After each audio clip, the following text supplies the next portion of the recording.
कमल कुमारी आणि देवल देवी कमल कुमारीचे वडील काही 2-4 माणसं आपल्या पतीचं ज्या ठिकाणी दहन केलं गेलं त्या ठिकाणी ही माऊली सती जायला निघाली. तरी संग्राम सिंह आपल्या पत्नीला आपल्या मुलीला म्हणाले, पोरे पोरे मला वाटतं तू अजूनही विचार करायला पाहिजे. अगं पतिव्रत आहेस ग पोरी, पण तू जिवंत अग्नी. मुलगी बाबाला म्हणते, बाबा बाबा आता मला माया जाळामध्ये गुंतून ठेवू नका, मला माझी वाट मोकळी करा, मला जाऊ द्या. सती गेल्याशिवाय माझं समाधान होणार नाही. कारण माझ्या आयुष्यामध्ये देव माझ्या फक्त नवऱ्यालाच मानलेलं आहे, मी माझ्या पतीला मानलेलं आहे, आणि त्याच्या व्यतिरिक्त मला दुसऱ्या आयुष्यामध्ये कोणीही नको आणि काहीही नको. माझी निष्ठा, माझं प्रेम, माझं आयुष्य, माझं भविष्य सगळं मी त्यांना अर्पण केलं होतं आणि त्यांच्यासाठीच आहे. चिता रचली गेली.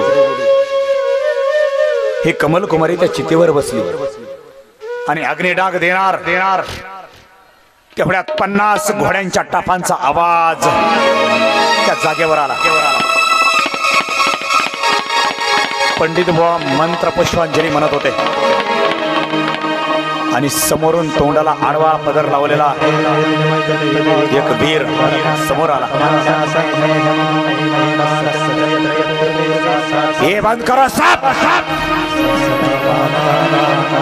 ये सब बंद करो. कौन है ये अग्नि पर विराजमान होने वाली? कौन है? ओहो कमल कुमारी, तुम कमल कुमारीला विशेष वाटलं, हा मला नावानिशी कसं काय ओळखतो? ती म्हणली, अरे मला नावानिशी कसं काय ओळखतोस तू? पण जरी ओळखत असला तरी माझं एवढं पावित्र्याचं काम चाललेलं असताना तू इथं कशाला आलास? तू बाजूर हो, आम्हाला आमच्या कामामध्ये व्यस्त राहू दे, आम्हाला आमचं काम करतोय, तो इथून निघून जा. तो म्हणतो, कमल कुमारी शायद तूने मुझे पहचाना नहीं. उदयभान राठोड नाम है मेरा. उदयभान राठोड म्हणलं की त्या मुलीचा बाप लगेच ताडकन उठला. म्हणला, उदयभान राठोड? हाँ, हमने कमल कुमारी को आपके पास मांगा था. वैसे तो हम शादी करना चाहते थे इसके साथ, लेकिन हाँ, काय म्हणाला होता तुम्ही? क्या कहा था आपने? काय झालं? काय वीरसिंहाच्या वडिलांचा दासीपुत्र आहे म्हणून तुम्ही मला नाकारलत ना? आणि हो, अजूनही मला तुमचे ते शब्द आठवतात. कवळ्यानं किती जरी मेकअप केला तरी तो बगळा होत नाही. ऐसा ही कुछ कहा था ना तो भाई, ऐसा ही कुछ कहा था. कैद करा रे यांना, पकडा. कमल कुमारीला, देवल देवीला, ह्यांना सगळ्याला पकडलं आणि कोंडाण्यावर घेऊन गेला. काही दिवस थांबला. या उदयभान राठोडांना सरळ वीरसिंह आणि कमल कुमारी यांना कैद केलेला हा उदयभान राठोड सरळ औरंगजेबाकडे घेऊन गेला. यांना औरंगजेबाला सगळी हकीकत सांगितली. औरंगजेबाला माहिती होतं, याला सांगितलं मी कोंडाणा सांभाळायला, आणि हा प्रेम प्रकरणामध्ये दुसराच कोटाणा करून बसायचा. ह्याला कोंडाणा गेला तर गेली ना आमची संपत्ती सगळी. औरंगजेब त्याला उदयभान राठोडला म्हणाला, उदयभान, हम आपको और कुछ दिनों की मोहलत देते हैं. 3 महीने की मोहलत देते हैं हम आपको. उदयभान राठौड़, ही मुलगी तुझ्या पाशीच राहील, लेकिन याद रखना तुम इसे हाथ तक नहीं लगाओगे. उसके बाद हम खुद आएंगे कोंडाना और तुम्हारा विवाह इसके साथ हम कर देंगे. लेकिन याद रखना, अगर तूने इसे छूने की भी कोशिश की या कुछ तकलीफ देने की कोशिश की, अशी बातमी जरी मला कळाली ना उदयभान राठोड, तुझी गाठ माझ्याशी एवढं लक्षात ठेव. जी हुजूर म्हणला पुन्हा माघारी आला आणि त्या कोंडाण्यामध्ये कमल कुमारीला आणि देवल देवीला कोंडून ठेवलं. देवल देवीचा एक पती होता जगतसिंह. हा जगतसिंह ही आपल्या पत्नीला आणि कमल कुमारीला सोडण्यासाठी त्यांच्या सैन्यामध्ये सामील झाला होता. त्यांच्या रूपामध्ये तो फक्त संधी सापडत होता. या कोंड्यांवर खाली जायला वाटा खोटा आहे, चोर वाटा खोटा आहेत, कुठून कसं गेल्यानंतर काय होईल, पण आपल्याला इथून घेऊन जाणं गरजेचं आहे. या दोघींना पण हा त्यांच्यात शिरला. काही महिने झाला हा त्यांच्या बरोबर राहतोय. पण एकदा कोंडाण्याच्या कडेवरून असाच फिरत होता आणि असाच फिरत असताना तानाजी बरोबर रायाजी आला होता. तानाजी मालुसरे, सूर्याजी मालुसरे, रायाजी आणि ही 500 माणसं कोंडाण्याच्या पायथ्याला आली होती. वरती वाट जायला काही सापडते का म्हणून पाहत होते. जेवढं जाता येईल जवळ तेवढं जाण्याचा प्रयत्न केला. पण हा जगतसिंह कडीने कोंडाण्याच्या भिंतीच्या काठाने वेढा मारत होता. तेवढ्यात राया रावण आपल्या हातातला धनुष्यमान घेतला, नेम धरला आणि बाण सोडला. तसा जगतसिंहाच्या देहाला पायाला लागला. जगतसिंह गडावर पडायचं तर गडाच्या खाली पडला. काही मीटर अंतरावर एका झाडावर पडला. मोठ्यानं बोंबलायला लागला. हे त्याच्यापाशी गेले आणि त्याला मारायला लागले. पण खूपच घायल झाला. म्हणजे याला जरा शुद्धीत येऊ द्या, याच्याकडून हाणून मारून खबरा काढू आणि मग त्या उदय भान राठोड त्याला चांगलं शुद्धीत येऊन दिलं. त्याची चांगली काळजी घेतली.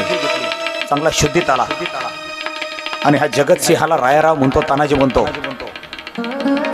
कोण राहतो, कोण तू, कोण इथं कशाला आलास? पण आता एकच सांग, तुझ्याकडे मार्ग कमी आहे, अनुभव होतं बी कमी आहे. या कोंडाण्यावरती उदयभान राठोडला मारायचं आम्ही ठरवलंय. त्याच्या पश्चात आम्ही कसं जाऊ शकतो सांग, वाट दाखवा मला. ते म्हणलं, अहो मी पण त्याच कामासाठी आलो, पण तुम्ही कोण? यांनी यांचा परिचय दिला, यांनी याचा परिचय दिला. दोघांना आनंद झाला. मग यांनी याची अजून काळजी घेतली. झालेल्या जखमीला मलमपट्टी केली गेली. गडावर जगतसिंहाला एक मित्र होता, विशाल देव. हा विशाल देव त्याला भेटला. त्याला मिळून दोघा तिघांचं कामगिरी चालली होती की यांना काही करून यांना सोडायचं नियोजन करायचं होतं. कोंडाण्यावर एवढा मोठा फौज फाटा, एवढे धनुर्धारी, गोलंदाज, अगदी बंदुकी तलवारी घेऊन सगळे असलेले सगळे तलवारबाजी रात्रंदिवस पहारा करत होते. जगतसिंह, तानाजी, रायाजी यांची सगळ्यांची भेट झाली होती. हे सगळे एक झाले होते. आणि काल्पनिक कथा आल्या. तो काही ठिकाणी सांगितलं जातं, तिची काय माची आहे, त्या माचीवरती तानाजी मालुसरेंनी वरती गडावरती चढण्यासाठी ती घोरपड आणली. मी खूप जुनं पुस्तक वाचलं 2011ला दत्तूबाई.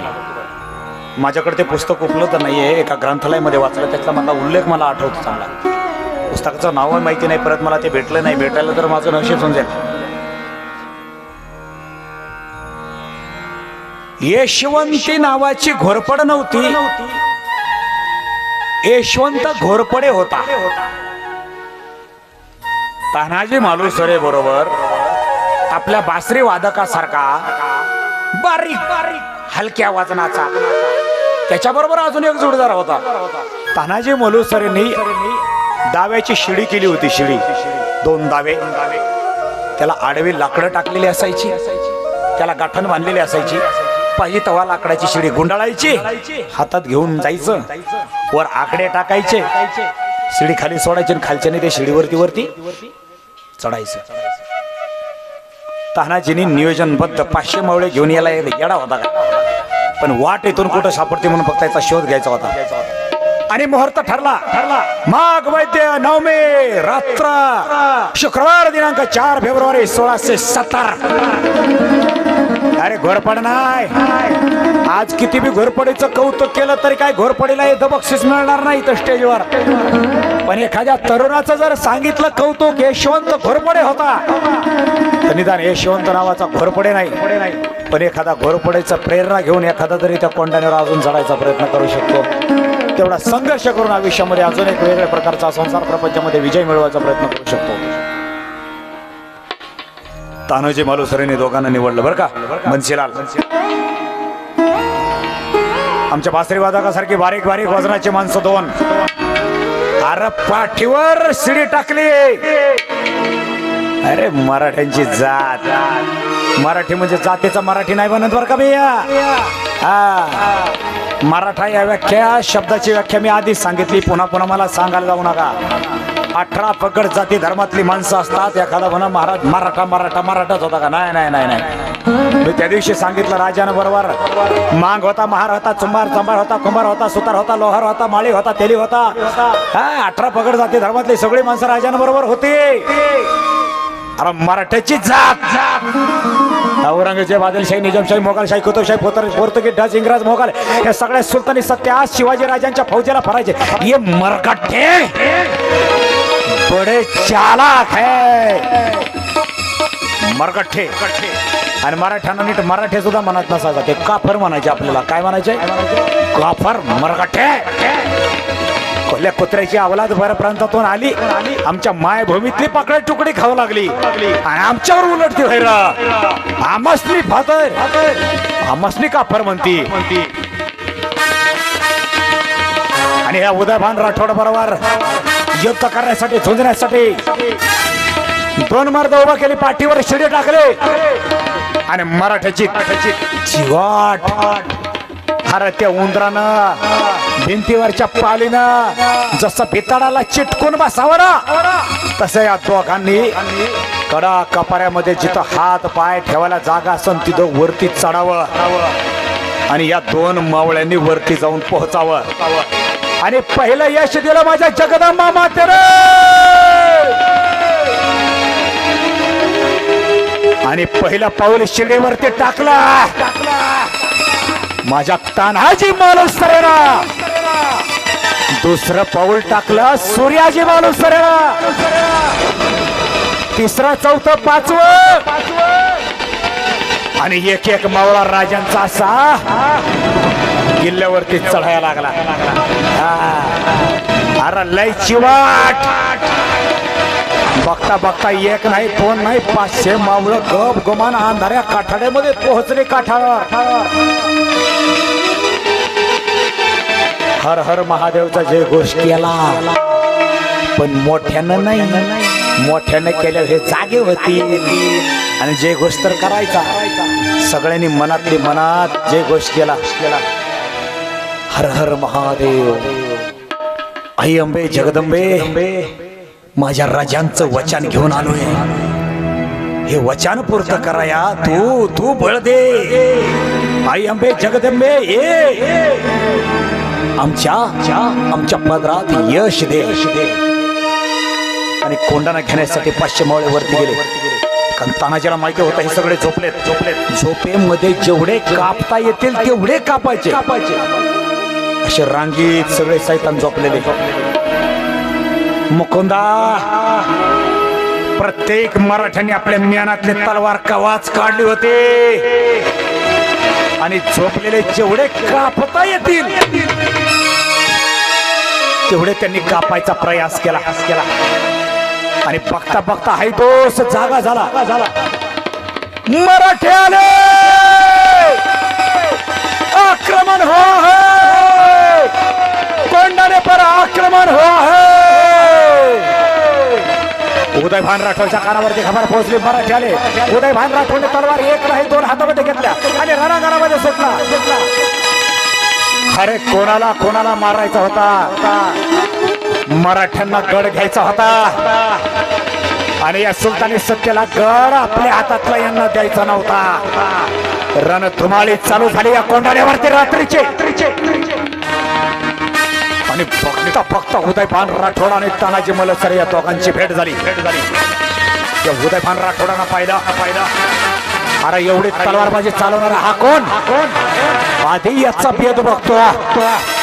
उदयभान राठोड धावत त्याच्यावर गेला आणि पाठीमागून वार करायचा प्रयत्न केला. तानाजी मालुसरे पाठीमागा पाहिला तसा ढालीवर जेवायला झेपला आणि दुसरा वार केला तानाजी मालुसरेच्या दंडावर. तानाजी मालुसरेने हे वार केला तसाच उदयभान राठोडच्या छाताडावर. अरे दोघांच्या अंगामध्ये हत्तीचं बल होता. एकाच्या अंगामध्ये इंद्राच्या ऐरावताचा बळ होता, तर एकाच्या अंगामध्ये अरे यमराजाच्या रेड्याचं बळ होता. कमी इथं कोणीच नव्हता. रणधुमाळी चालू झाली. सख्य भाव लढतायत.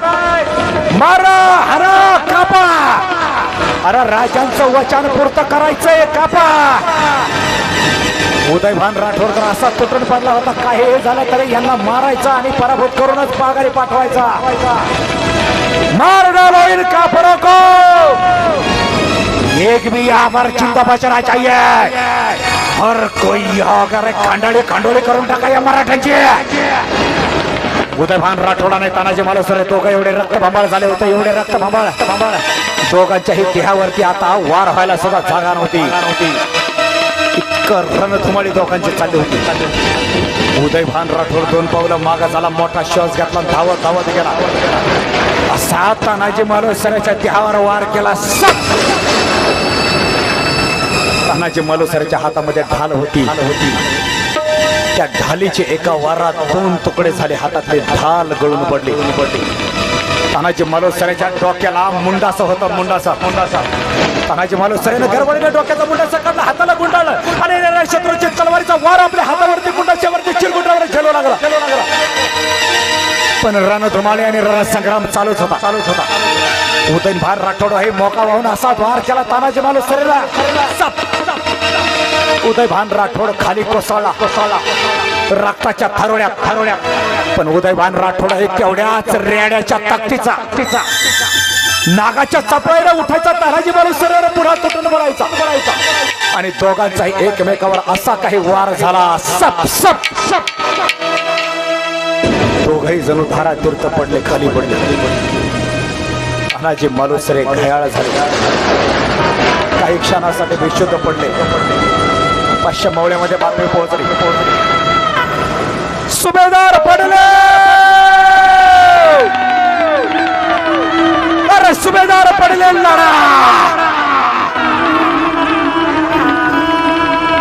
सूर्याजी मालुसरेने पाहिला आपला सखा भाऊ तानाजी खाली पडलाय.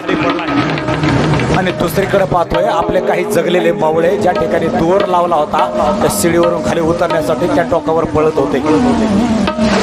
सूर्याजी मालुसरेनं आपल्या भावाला वाचवायचा सोडून आदित्यांचा भेद बघायला गेला. तलवारीचा वार त्या शिडीच्या द्वारावर केला.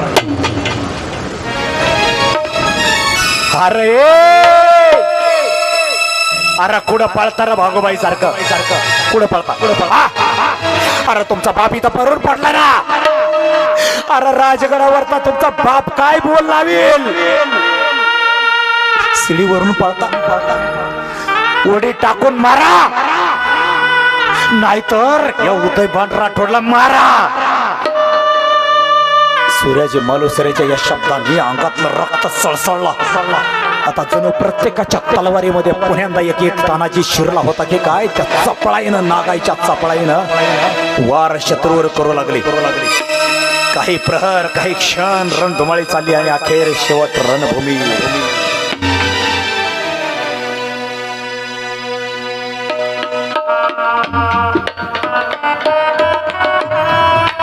तानाजी मालुसरे धारातीर्थ पडलेले.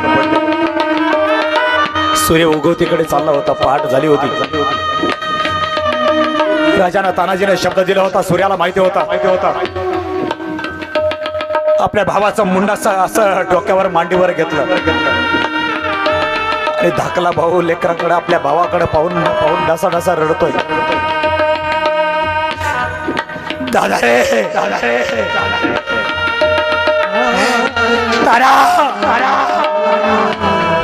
दादा उठ रे. अरे राजगडावर राज तुझी वाट बघतात. ताना उठला. दादा उठला. अरे कोणीतरी संजीवनी आणा रे, कोणीतरी पाणी आणा रे, कोणीतरी पाणी आणा. दादा उठणार रे. दादा उठत नव्हता, कारण दादा उठण्यासाठी गेलाच नव्हता. भागवत नवमी रात्रीचा प्रहर शुक्रवार दिनांक 4 फेब्रुवारी 1670. सूर्याजीने सांगितलं, अरे राजू वाट बघत असतील. अरे सुलतानीने गवत गोळा करून ठेवलेलं एखाद्या गंजीला आग लावा रे. राजांना इशारत करा. कुणीतरी गेला मशाल गंजीला लावली. राजगडावरून 6 कोसाच्या अंतरावर असलेला माचीवरून सरळ दिसत असलेला कोंढाणा राजांना पाहिला. कारण राजाच्या डोळ्याला डोळा लागत नव्हता. राजांना माहिती होतं तानाजी गेला.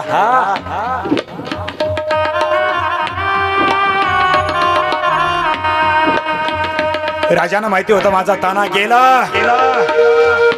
मोकळ्या हातानं माघार येणार नाही.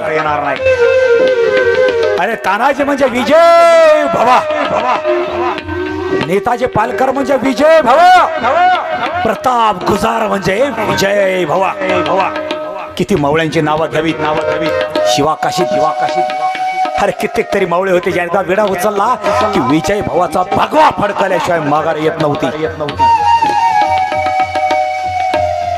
मावळे मरतील पण झेंडा घेऊनच येतील. गंजीला आग लावली गेली. 6 कोसावर असलेल्या कोंढाण्यावरची आग राजगडावरती राजांना दिसली. राजांना अंतःकरणामध्ये आनंद झाला. राजे टणटण उडी मारत औसाबापाशी गेले. औसाबाला म्हणतात, औसाब अहो कोंढाण्यानं आपल्या तानानं कोंढाणा घेतला. शिवा माझे लेकरू आहेच त्या गुणाचे. लेकराचं लगीन मागं ठेवलं पण कोंढाण्याचं लगीन लावलं.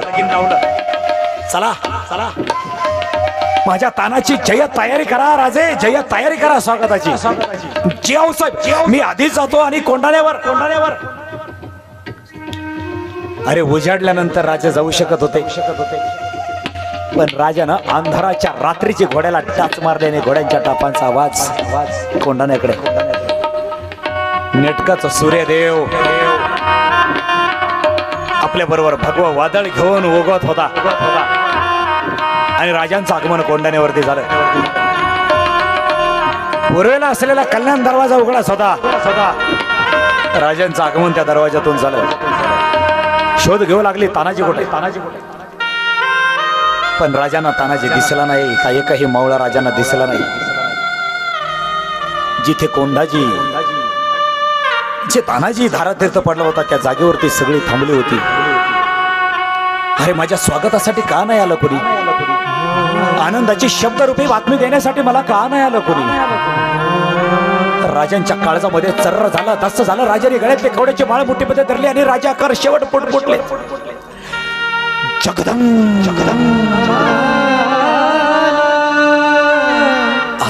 जगदंबे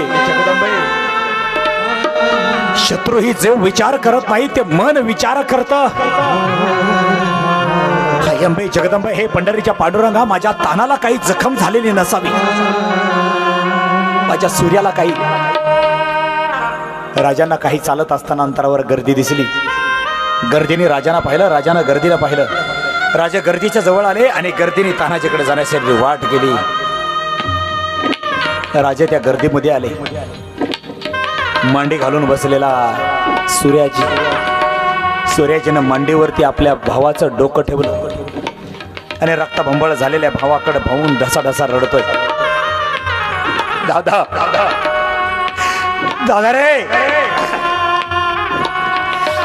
रे उठणार रे. अरे बघणार रे तुला भेटायला राजे आले.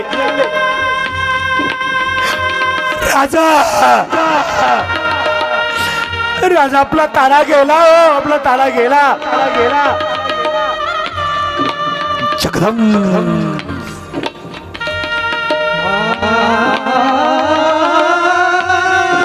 राजे धावत तानापाशी गेले. राजे तानाला बोलतात, ए तारा. अरे तारा उठला.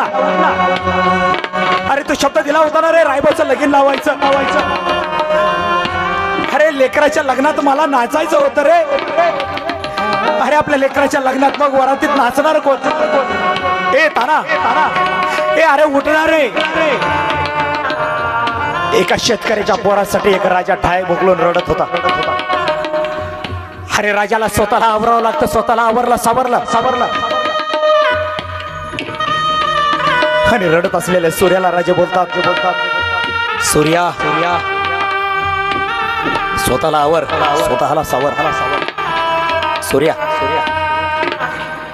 सूर्या तुझ्या दादाचं अजूनही स्वप्न पूर्ण राहिलेलं आहे, अधुरं राहिलेलं आहे, पूर्ण झालेलं नाही आहे.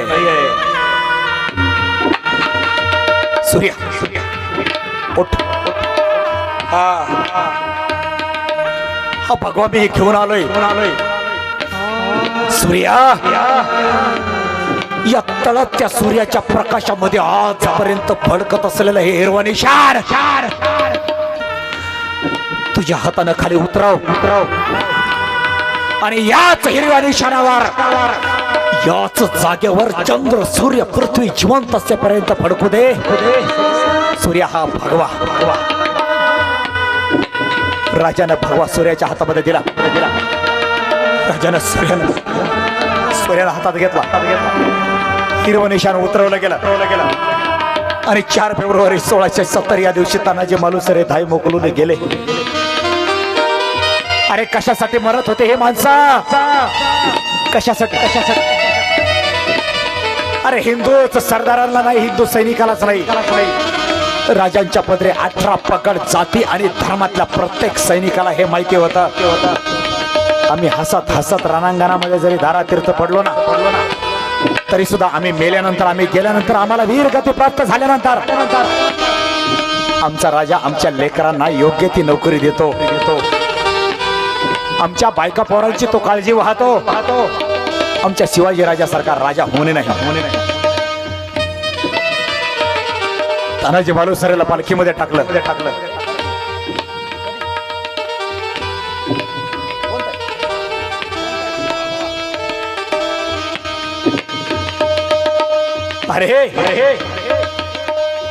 अरे बातमी आऊसाहेबांना कळाली, पोहोचली. आऊसाहेब सुद्धा धाय मोकळून रडू लागल्या. पण रडत असतानाही म्हणाल्या ताना स्वतःचा जीव गमावलास पण अखेर शेवट हिंदूचा भगवा कमावलास.